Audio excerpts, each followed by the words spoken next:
Welcome to VVD news TV. ప్రజల కోసం ప్రశ్నించే గొంతునే. ముందుగా ఈ రోజు వార్తల్లోని ముఖ్య అంశాలు. నంద్యాల ఎంపీడీఓ కార్యాలయంలో భారీ వృక్షం కూలి 2 కార్లు ధ్వంసం. 45 డిగ్రీల ఎండలోనూ యాపిల్ సాగు. గాజులపల్లి రైతు మస్తాన్ వినూత్న ప్రయోగం. సాయి కృష్ణ మిస్సింగ్ కేసులో కీలక పరిణామం. CI Nagaraju arrest. ఎస్ఐపై భూ కబ్జా ఆరోపణలు. కలెక్టర్కు బాధితురాలి ఫిర్యాదు. ఆర్టీసీ బస్సు లారీ ఢీ. చిన్నారి సహా 2 మృతి. బాసరా ఆలయంలో చోరీ. హుండీ నగదు, వెండి కిరీటం అపహరణ. హైదరాబాద్ శ్రీశైలం ప్రధాన రహదారిపై లోలేకి దూసుకెళ్లిన జీపు. 10 మందికి తీవ్ర గాయాలు, 3 పరిస్థితి విషమం.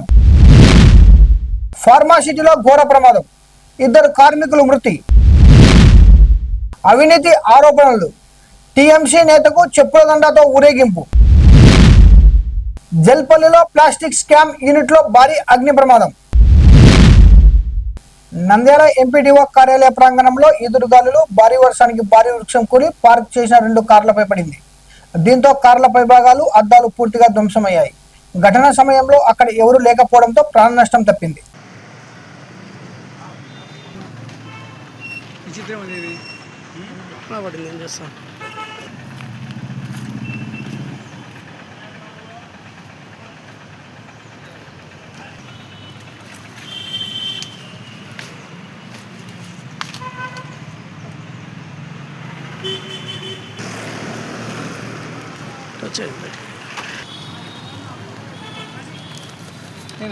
నన్ను వేసామని నేను పోయి పెట్టాను.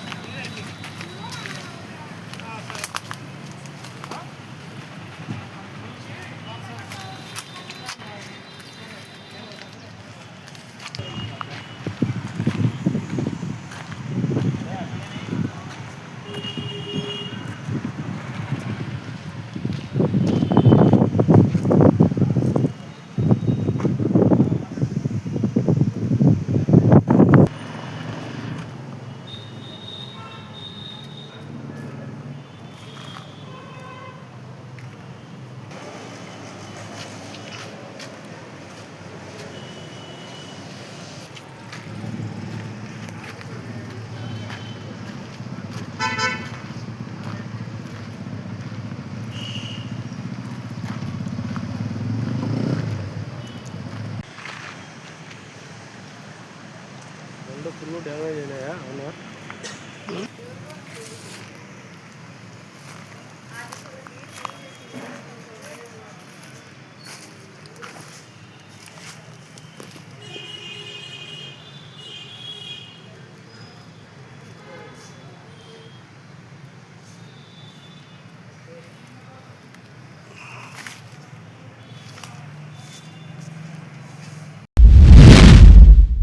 నంద్యాల జిల్లా గాజులపల్లికి చెందిన రైతు మస్తాన్ 3 ఎకరాల్లో 160 యాపిల్ మొక్కలను సేంద్రియ పద్ధతిలో సాగు చేస్తూ ఆదర్శంగా నిలుస్తున్నారు. 45 డిగ్రీల ఉష్ణోగ్రతను తట్టుకునే ఈ రకం మొక్కలు 3 ఏళ్లలోనే దిగుబడికి వస్తాయని తెలిపారు.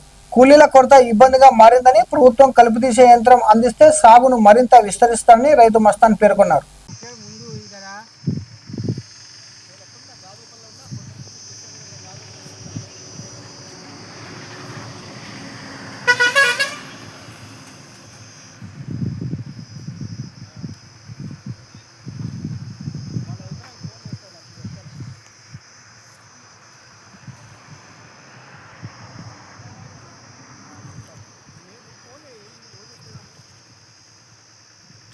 చూడు పెద్ద చూడు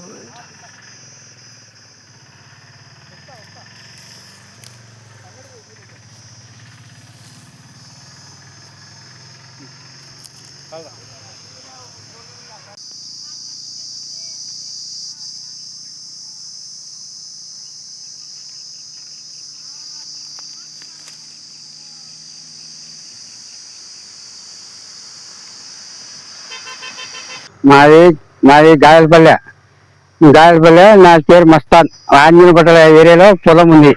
3 ఎకరాల పొలంలో 300 మొక్కలు నాటాము. ఆపిల్ మొక్కలు దాంట్లో ఒక 160 ఆపిల్ మొక్కలు నాటాము. అన్నారే ఆపిల్. దానివల్ల దానికి చెరువులు ఎరువు మన మన్ను వేసుకుంటే చెట్టు వల్ల అభివృద్ధి అవుతుంది. దానికి చాలా ఎండగా మనం మందు కొట్టలేకపోయా వానకాలం ఖచ్చితంగా కొట్టకాల పురుగుకు ఈ ఆలోచన నీకు ఎట్లా వచ్చింది? మా ఆలోచన మా మా పిల్లోడు తెచ్చాడు అక్కడి ఆ వేరేలో చూసి తీసుకొచ్చి నాటినాడు. ఇక్కడ వస్తుంది మాకు ఈ పొలాలు మనం చూస్తున్నాము, ఇది చెక్ చేస్తే తెచ్చి నాటాము. దానివల్ల ఇది అన్నారు ఆపిల్ దీనివల్ల 40 డిగ్రీలకు ఆపేటట్టుంది. దానివల్ల ఏమైనా ప్రభుత్వం వాళ్ళ సహాయం ఏమన్నా ఒక చిన్న మిషన్ అయినా గడ్డికి తొక్కొనికి దానికి సేద్యం చేసుకుని మిషన్ అయినా సహకారం చేస్తే ప్రభుత్వం వల్ల మేము ఇంకా దాని మొక్కలు కొన్ని మొక్కలు తెచ్చాయని ఇంకా కొన్ని నాటి మేము చూపిస్తాం అభివృద్ధి. దానివల్ల చేస్తాము. ఈ మొక్క ఎన్ని రోజులు కాపిస్తుంది? ఇప్పుడు వచ్చి ఆల్రెడీగా దీని వయసు 10 సంవత్సరం. దీనివల్ల 2 ఏళ్లకు దొంగ పూత వస్తాయి, కాయలు ఆడాడ పడతాయి, 3 ఏళ్ళకు కాపు వస్తాయి. దీనివల్ల అభివృద్ధి అవుతుంది అని మేము నాటుకున్నాం. అది ఏదైనా ప్రభుత్వం మాకు సహకారం ఇస్తే ఇంకా మంచి పంటలు పండించే అవకాశం ఉంది. మాకు ఏదైనా ఇంత చెని అది ఇది చూస్తే సేద్యం చేసుకుని లేదా చిన్న మిషన్ కుక్కని తెలియదు మిషన్ సహకారం చేసి ప్రభుత్వం వల్ల మేము కొన్ని మొక్కలు నాటి ప్రభుత్వం వాళ్ళకు చూపించే శక్తి మాకుంది అని. సాయికృష్ణ మిస్సింగ్ కేసులో సీట్ పోలీసులు దర్యాప్తు వేగవంతం చేశారు. విజయవాడ సింగ్ లోని సిఐ నాగరాజు నివాసానికి చేరుకున్న పోలీసులు మద్దతుదారులను చెదలగొట్టి ఆయనను అదుపులోకి తీసుకున్నారు.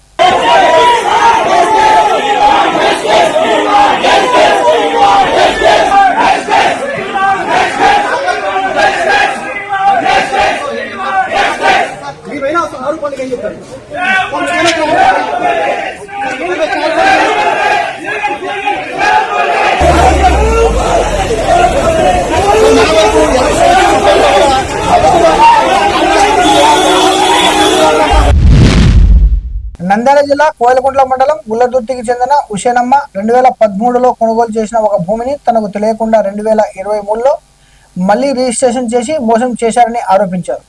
ప్రస్తుతం ఎస్ఐగా పనిచేస్తున్న చిన్నపుల్లె ఈ వ్యవహారంలో తనను మోసం చేశారని పేర్కొంటూ కలెక్టర్కు ఫిర్యాదు చేశారు. అక్రమ రిజిస్టర్పై విచారణ జరిపి న్యాయం చేయాలని కోరారు.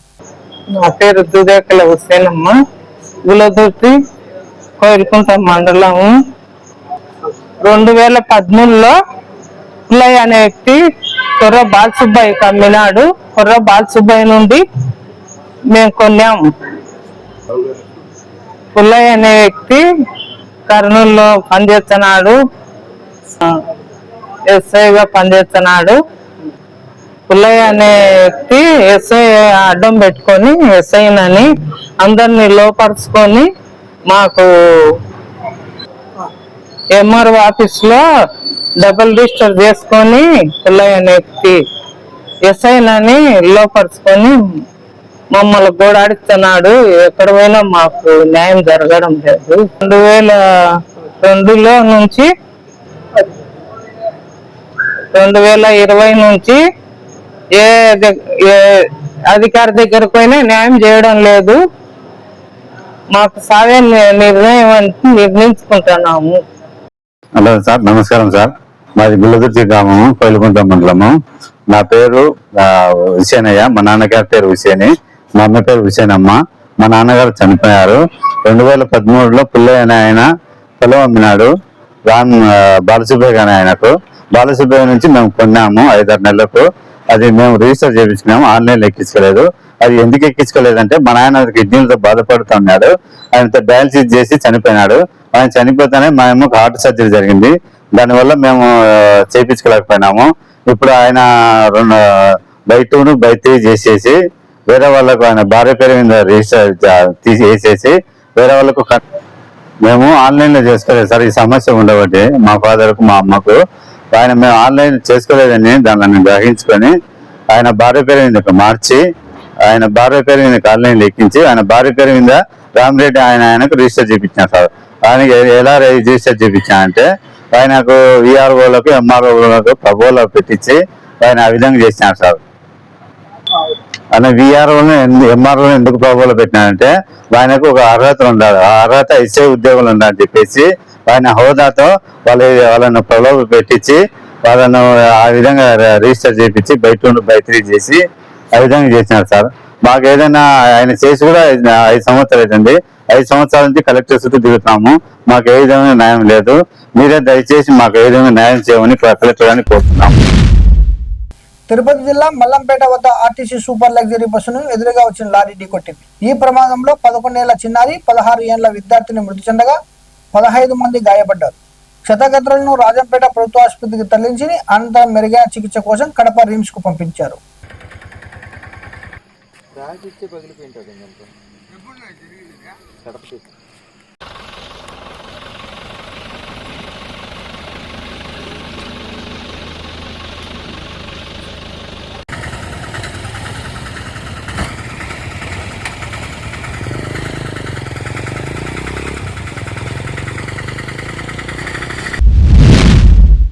నిర్మల్ జిల్లా బాసరా జ్ఞాన సరస్వతి ఆలయ ప్రాంగణంలోని మహంకాళి ఆలయంలో దుండగులు చోరీకి పాల్పడ్డారు. ఉండి నగదుతో పాటు అమ్మవారి వెండి కిరీటాన్ని అపహరించారు. ఉదయం పూజకు వచ్చిన అర్చకులు ఘటనను గుర్తించగా పోలీసులు కేసు నమోదు చేసి సీసీటీవీ దృశ్యాల ఆధారంగా దర్యాప్తు చేపట్టారు.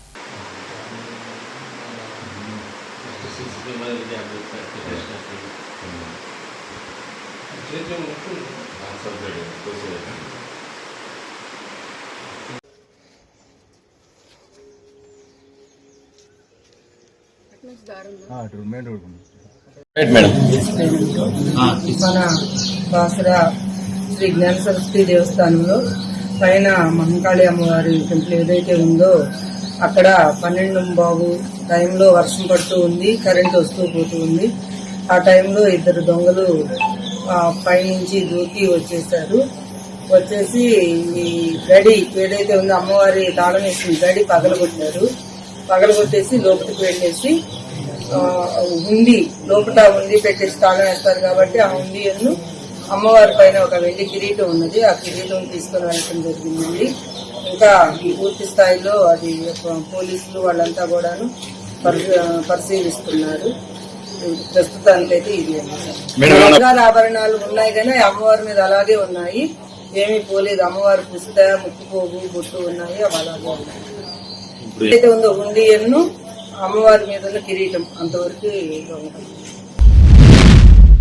నాగర్ కర్నూలు జిల్లా అమరాబాద్ మండలంలో హైదరాబాద్ శ్రీశైలం ప్రధాన రహదారిపై ప్రైవేట్ జీప్ అదుపు తప్పి 100 అడుగుల లోయలో పడిపోయింది. ఉపాధ్యాయులు, చిన్నారులతో వెళ్తున్న జీపులో ప్రమాదం జరగగా 10 మంది తీవ్రంగా గాయపడ్డారు. 3 పరిస్థితి విషమంగా ఉండగా బాధితులను అచ్చంపేట ఏరియా ఆసుపత్రికి తరలించారు.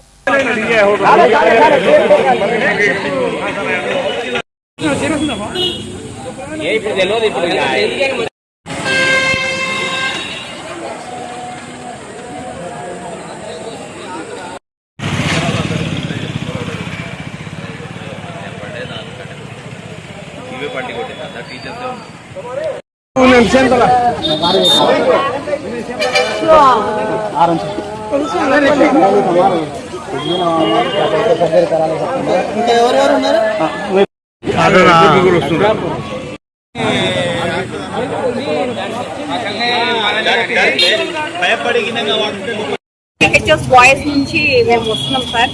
మా టీచర్స్ మేము అక్కడ 7 మెంబర్స్ లేడీ టీచర్లను పనిచేస్తున్నాము. ఈ ఫ్రీ బస్ అయినప్పటి నుంచి మేము చాలా ప్రాబ్లమ్స్ ఫేస్ చేస్తున్నాము. వచ్చే టైమింగ్స్ లోపల 4:30కి ఒక బస్సు వస్తుంది సార్, 4:45కి. దాంట్లో 100 మెంబర్స్ దాకా ఉంటారు. స్టాండింగ్ అసలు నిలబడలేము.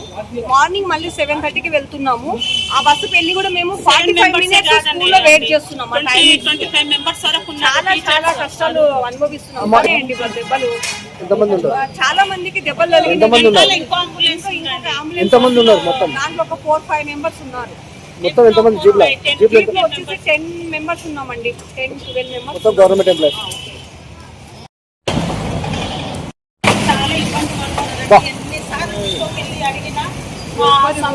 పట్టించుకుంటలేరు. రోజు జీప్ లో వెళ్ళి పరిశాన్ అవుతున్నాం మేమైతే.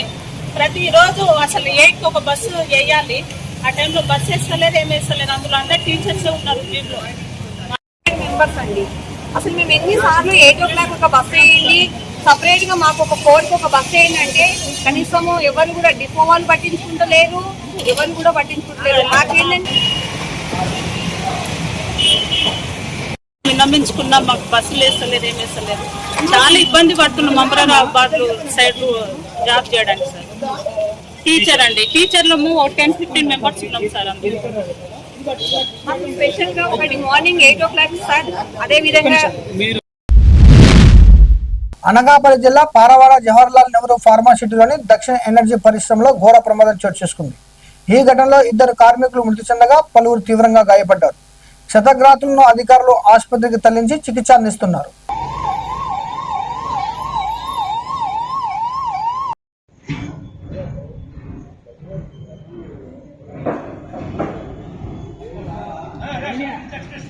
అనకాపల్లి జిల్లాలో ఉన్నటువంటి పరవాడ ఫార్మాసిటీని ఆనుకొని ఉన్నటువంటి ఇండస్ట్రియల్ పార్క్ ఏదైతే ఉందో, ఇండస్ట్రియల్ పార్క్ లో దక్షిణ ఎనర్జీ అనే కంపెనీలో ఘోర ప్రమాదం అనేటువంటి చోటు చేసుకుంది. ఇప్పటికే 4 కార్మికులు మృతి చెందారనేటువంటి సమాచారం ఉంది. ఇప్పటికే 2 డెడ్ బాడీలు బయటకు కనబడుతూ ఉన్నాయి. కాలుతో ఉంది. ఏదైతే అగ్ని జరుగుతున్నటువంటి ప్రమాదం ఉందో, ఈ ప్రమాదంలో భారీ ఎత్తున మంటలు ఎగిసిపడుతూ ఉన్నాయి. అందుకని జిల్లా అధికార యంత్రాంగం ఇలాంటి పరిశ్రమల మీద సమగ్రమైన దర్యాప్తు చేయండి. ఇండస్ట్రియల్లో భద్రతా ప్రమాణాలు లేకపోవడం వల్ల నిండు ప్రాణాలు గాలిలో కలిసిపోతున్నాయి. అరిచేతిలో ప్రాణాలు పెట్టుకుని క్షణ భయాందోళనలో కార్మికులు విధులు నిర్వహిస్తా ఉన్నారు. ఇప్పుడు ఏదైతే ఈ ప్రమాదం జరిగిందో ఇంకా మంటలు ఎగిసిపడతా ఉన్నాయి. వాయువులు విడుదలవుతున్నాయి. ఘోరమైనటువంటి వాయువులు రిలీజ్ అవుతున్నాయి. కాబట్టి పొల్యూషన్ కంట్రోల్ బోర్డు అధికారులు అలాగే జిల్లా అధికార యంత్రాంగం దీని మీద సమగ్రమైన దర్యాప్తు చేయండి. మృతి చెందిన కుటుంబాలకు ₹1 నష్టపరిహారాలు చెల్లించాలని సిఐటియు అనకాపల్లి జిల్లా కమిటీ డిమాండ్ చేస్తోంది. ఇలాంటి ప్రమాదాలు మరిన్ని చవిచూడకుండా ఉండాలి అంటే సేఫ్టీ ఆడిట్ నిర్వహించాలి. అనేక మార్లు గగ్గోలు పెడుతున్నాం. సిఐటియు కార్మిక సంఘం ఫిర్యాదులు చేస్తోంది. అయినా ప్రభుత్వ అధికారులు సేఫ్టీ ఆడిట్ నిర్వహించకపోవడం వల్ల ఇలాంటి ప్రమాదాలు జరుగుతూ ఉన్నాయి. ఇప్పటికైనా భద్రతా ప్రమాణాలు పాటించడం కోసం చర్యలు చేపట్టాలనేసి సిఐటియు అనకాపల్లి జిల్లా కమిటీ డిమాండ్ చేస్తా ఉంది. పశ్చిమ బెంగాల్లో అవినీతి ఆరోపణలు ఎదుర్కొంటున్న టీఎంసీ నేత సపన్ సమంతను స్థానికులు చెప్పుల దండతో ఊరేగించారు. కోడిగుడ్లు, టమోటాలు విసురుతూ నిరసన తెలిపారు. చెవులు పట్టుకుని గింజలు తీయించగా ఘటనకు సంబంధించిన వీడియో సామాజిక మాధ్యమాల్లో వైరల్ గా మారింది.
హైదరాబాద్ జల్పల్లిలోని ప్లాస్టిక్ స్క్రాప్ యూనిట్ లో భారీ అగ్ని ప్రమాదం చోటు చేసుకుంది. దట్టమైన నల్లటి పొగలు ఎగిసిపడడంతో స్థానికులు భయాందోళనకు గురయ్యారు. ఫైర్ సిబ్బంది, పోలీసులు మంటను అదుపులోకి తీసుకువచ్చారు. ప్రమాదానికి గల కారణాలపై విచారణ కొనసాగుతుంది.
మరిన్ని అప్డేట్ కోసం చూస్తూనే ఉండండి వివిడి న్యూస్ టీవీ, ప్రజల కోసం ప్రశ్నించే గొంతునే.